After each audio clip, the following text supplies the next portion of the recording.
Hello friends. आज हम आपके सामने एक नया अध्याय लेकर हाजिर हुए हैं और ये चैप्टर बहुत ही महत्वपूर्ण है, भूगोल से संबंधित है। क्लास 7th की जो एसएसटी की किताब है हमारा पर्यावरण, उसका अध्याय 2 हमारी पृथ्वी के अंदर। इस अध्याय में हम बहुत सारी चीज़ें पढ़ेंगे और उन्हें सीखेंगे ताकि हमें पता चले कि हमारी जो पृथ्वी है, जिसे कि हम जानते हैं कि गोलाकार है, इसकी आंतरिक संरचना कैसी है, इसके अंदर कौन कौन से खनिज पाए जाते हैं, कितनी परत पाई जाती हैं, उनकी विशिष्टता क्या है, सेलों का निर्माण कैसे होता है, सेल कितने प्रकार की होती हैं, इनका हमारे जीवन में कहाँ कहाँ उपयोग है, ये मानव जीवन के लिए या प्राकृतिक के लिए कितने महत्वपूर्ण हैं। तो ये सारी चीज़ें हम आज इस वीडियो में पढ़ेंगे और जानेंगे।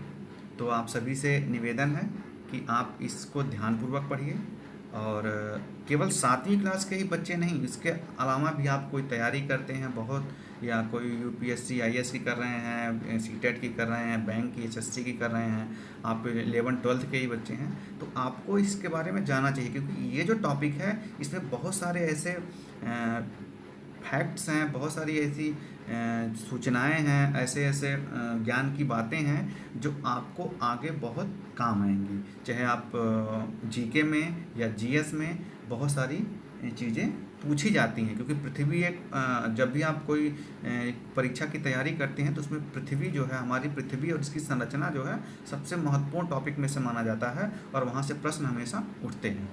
तो चलिए चलते हैं हम अपने टॉपिक की तरफ। और इससे पहले निवेदन आप लोगों से है कि अगर आपने हमारे चैनल को सब्सक्राइब नहीं किया है तो इसे सब्सक्राइब करिए और बेल बटन दबा दीजिए ताकि आपको हम जितने भी वीडियो ले आएँ, अच्छे अच्छे वीडियो ले आएँ, ज्ञानवर्धक ले आएँ, आप उसे देख सकें और अपना ज्ञान वर्धन कर सकें।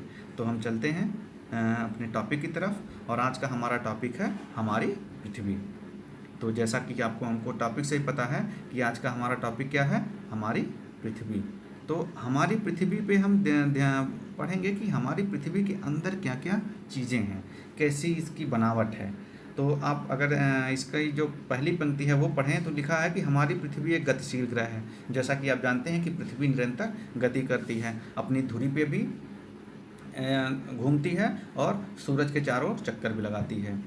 इसके अंदर एवं बाहर निरंतर परिवर्तन होता रहता है। अब पृथ्वी के बाहर भी और अंदर दोनों तरफ परिवर्तन होते रहते हैं। वो परिवर्तन कैसे होते हैं हम आगे पढ़ेंगे। जैसे एक हम एग्जांपल देके बता भी दें आपको, जैसे बाहर मौसम में परिवर्तन होता है निरंतर, पर्यावरण में परिवर्तन होता है, कुछ चीज़ें तेज गति से परिवर्तन होता है, कुछ बहुत धीमी गति से साल 200-400 साल में दिखता है। तो ऐसे बाहरी परिवर्तन होते हैं। आंतरिक परिवर्तन यह है कि पृथ्वी के अंदर कई सारी परतें हैं ऐसे, तो उन परतों के अंदर कुछ ठोस हैं, कुछ तरल हैं, कुछ द्रव में है, कुछ ठोस में है। तो पृथ्वी की जो भूपरपट्टी है उस पर कई सारी चट्टानें हैं, तो वो परतें जो हैं आप क्या बोलती हैं कि एक दूसरे जैसे मूव करती हैं, घूमती हैं, तो उससे बहुत सारे परिवर्तन होते हैं। ज्वालामुखी जैसे देखो कहीं उद्गार निकलता है, आंतरिक परिवर्तन के कारण ही भूकंप आते हैं। तो ये आंतरिक परिवर्तन हो गए। अब हम चलते हैं, देखते हैं कि पृथ्वी के आंतरिक भाग की जो संरचना है वो कैसी है और उसको हम पढ़ते हैं। तो पृथ्वी का आंतरिक भाग, इसे ध्यानपूर्वक पढ़िएगा। अब ये कहते हैं कि कल्पना करिए कि एक प्याज, जैसे कि हम प्याज का उपयोग करते हैं तो प्याज को जैसे जैसे छीलते हैं उसमें से परतें निकलती हैं कई सारी, तो वैसे ही हमारी पृथ्वी है। जैसे कि ये चित्र 1 में दिखा रहे हैं, तो आप यहाँ देखेंगे कि तीन कलर में 3 चीज़ें दिख रही हैं। ये तो ये कह रहे हैं कि पृथ्वी की जो है 3 परतें पाई जाती हैं। पृथ्वी की सतह की सबसे ऊपरी परत कौन सी है, परपटी, जिसे भूपरपटी भी कहते हैं। तो इसे ध्यान रखिए कि पृथ्वी पे 3 परतें हैं। पहला भूपरपटी, और यह सबसे पतली परत होती है। यह महाद्वीपीय संहति में 35 किलोमीटर एवं समुद्र की सतह पर 5 किलोमीटर तक पाई जाती है। यानी कहते हैं कि जो महाद्वीपीय संहति यानी जहाँ पे महाद्वीप पाए जाते हैं वहाँ पे ये जो परत है ये लगभग 35 किलोमीटर तक मोटी है। अभी हम आपको एक और चित्र के माध्यम से इसको अच्छे से दिखा देंगे। तो ये चीज़ें आप ध्यान में रखिएगा कि पृथ्वी की जो सबसे ऊपरी परत है वो पर्पटी है। ये महाद्वीपीय जो संगति है वहाँ पर 35 किलोमीटर मोटी है। अब ये महाद्वीपीय संगति और महासागरीय क्या है, तो इसको ज़रा हम जानने का प्रयास कर लेते हैं, समझ लेते हैं आप। जैसे कि मान लो कि ये पृथ्वी की समतल सतह है, तो जहाँ पे महाद्वीप है, महाद्वीप ऊंचे हैं लेकिन समुद्र काफ़ी गहरे हैं।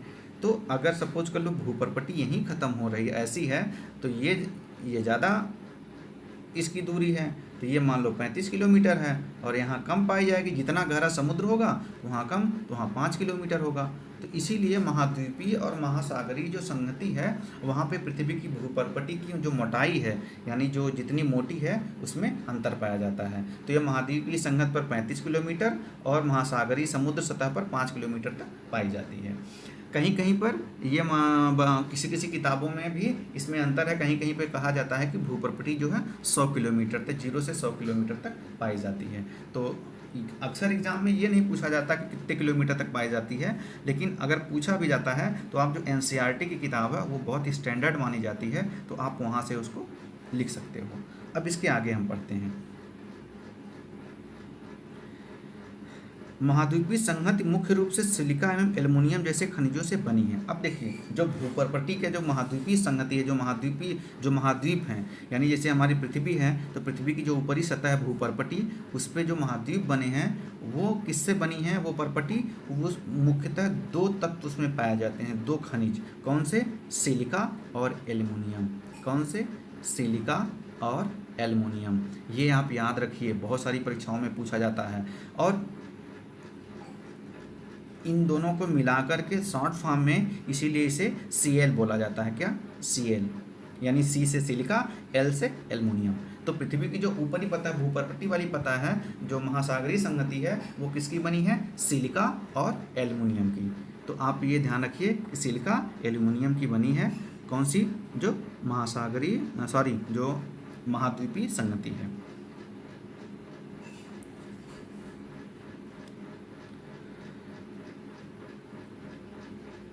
अब महासागर की जो पर्पटी है वो मुख्यतः सिलिका और मैग्नीशियम की बनी है। यानी जो महासागरीय पर्पटी है, जो महासागर जहाँ पे पृथ्वी की सतह बहुत कम होती है, तो वो किसकी बनी होती है? सिलिका और मैग्नीशियम की, और उसे सीमय बोला जाता है। सीमय, सिलिका और मैग्नीशियम कहा जाता है। और ये भी जो हमारी जो दूसरी परत है मेंटल, वो भी Cl और मैग्नीशियम की बनी होती है। तो आप जान लिए कि पृथ्वी पे कितनी परतें पाई जाती हैं? 3 परतें पाई जाती हैं। पहले ये पढ़ लीजिए। पहली परत है आपकी जो पर्पटी। कौन सी? पर्पटी। दूसरी को बोलते हैं मेंटल, और तीसरी को बोलते हैं कोर। तो आप देखिए, अगर आप इस पर्पटी, मेंटल और कोर अगर हम आपको चित्र के माध्यम से समझाएं तो आप इसे देख सकते हैं। इस चित्र में ये हमारे पास एक चित्र है। अब यहाँ पे आके हम थोड़ा इसे समझने का प्रयास करते हैं। इस चित्र के माध्यम से यहाँ देखिए कि पृथ्वी में देखिए यहाँ पे, हाँ, ये 1 2 3, ये 3 सतहें हैं। तो ये बताते हैं कि जो पृथ्वी की 3 सतहें हैं, पहली हो गई भूपर्पटी, दूसरी मेंटल, तीसरी कोर। अब इसकी जो इनके जो आकार हैं उसमें क्या क्या चीज़ें पाई जाती हैं, क्या ठोस है क्या द्रव है, उसको आप यहाँ से समझ लीजिए, क्योंकि वो किताब में शायद उतना विस्तृत ना दिया हो। तो ये देखिए, जो ये सबसे ऊपरी ये थोड़ा कलर जो है,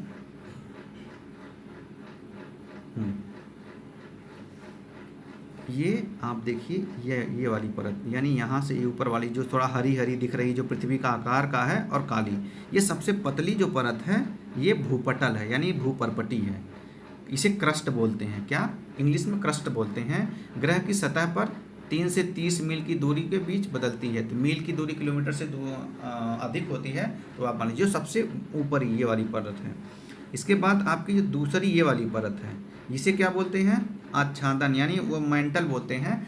और ये जो होता है मेंटल मैग्मा की तरह अर्ध तरल परत है। यानी ये क्या है, इसमें तरल पदार्थ पाए जाते हैं। मैग्मा जैसे मैग्मा जब आप ज्वालामुखी निकलता है तो देखते होंगे उसमें से बहुत सारे आग में की तरह जलते हुए तरल पदार्थ निकलते हैं, जिन्हें मैग्मा बोला जाता है। और उसी की तरह मेंटल के पदार्थ अर्ध तरल होते हैं, यानी एकदम तरल भी नहीं होता, एकदम ठोस भी नहीं, अर्ध तरल होते हैं।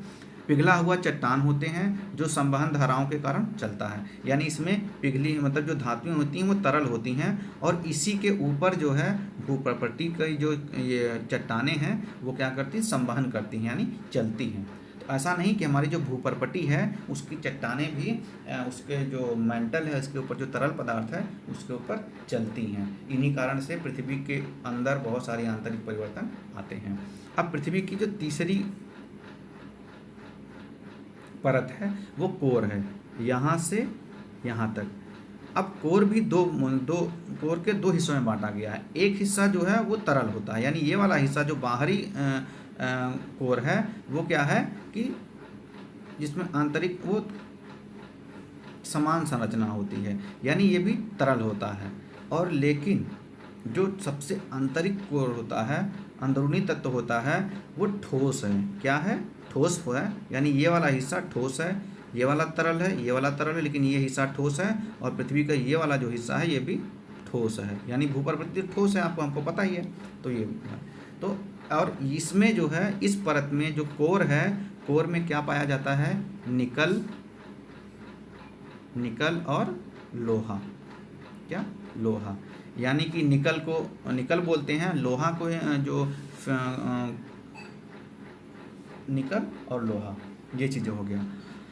अब एक चीज़ ध्यान रखिए, इनमें कौन कौन से तत्व कहाँ कहाँ पाए जाते हैं। अब हम चलते हैं चैप्टर की तरफ कि हमारा जो चैप्टर था हम जो पढ़ रहे थे वहाँ पे। तो हमने अभी तक पृथ्वी की तीनों परतों को समझ लिया कि कितनी परतें होती हैं। उनमें 3 परतें होती हैं। परतों का नाम क्या क्या है, भूपर्पटी, मेंटल और कोर, ये हो गया। अब हमने यहाँ तक ये चीज़ें पढ़ ली, इसके आगे पढ़ेंगे कि परपटी के ठीक नीचे मेंटल होता है। अब एक चीज़ देखिए कि जो मेंटल है उसकी त्रिज्या यानी उसकी लंबाई वो कहाँ तक, कितनी गहराई तक है, यानी 2900 किलोमीटर की गहराई तक फैला हुआ है। यानी कि जो हमारी पृथ्वी है, पृथ्वी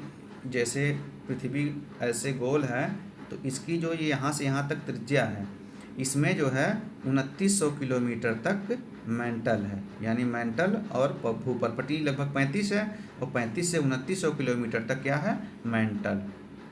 ये मेंटल यहाँ तक है, तो ये ध्यान में रखिएगा। ये पूछा कहीं कहीं पूछ भी सकता है, तो ये ध्यान रखिएगा। इसके बाद आंतरिक परत क्रोड है, जिसकी त्रिज्या 3500 किलोमीटर है। यानी क्रोड जो पृथ्वी की जैसे हमने बताया कि पृथ्वी अगर ऐसे है, ये इसकी त्रिज्या है, तो इतना तक आपका भूपर्पटी हो गया, यहाँ तक आपका क्या हो गया, ये मेंटल हो गया, और यहाँ तक क्रोड हो गया। तो जो क्रोड है ये कितना किलोमीटर तक है, 3500 किलोमीटर। यानी यहाँ से केवल यहाँ तक इसकी त्रिज्या 3500 किलोमीटर है, ये इसकी 2900 किलोमीटर है। तो ये आप हमने ध्यान, हमें लगता है कि आप समझ गए होंगे। अब आगे हम इसके बारे में पढ़ते हैं कि जैसा कि हमने पढ़ा था कि कोर क्या है, निकल और लोहे की बनी है। निकल को इसे शॉर्ट फॉर्म में नीफे बोलते हैं, यानी निकल का निकल, और लोहा को जो इंग्लिश में बोलते हैं फेरस बोलते हैं, तो फे, यानी नी और फेरस का फे, तो इसे क्या हो गया, नीफे।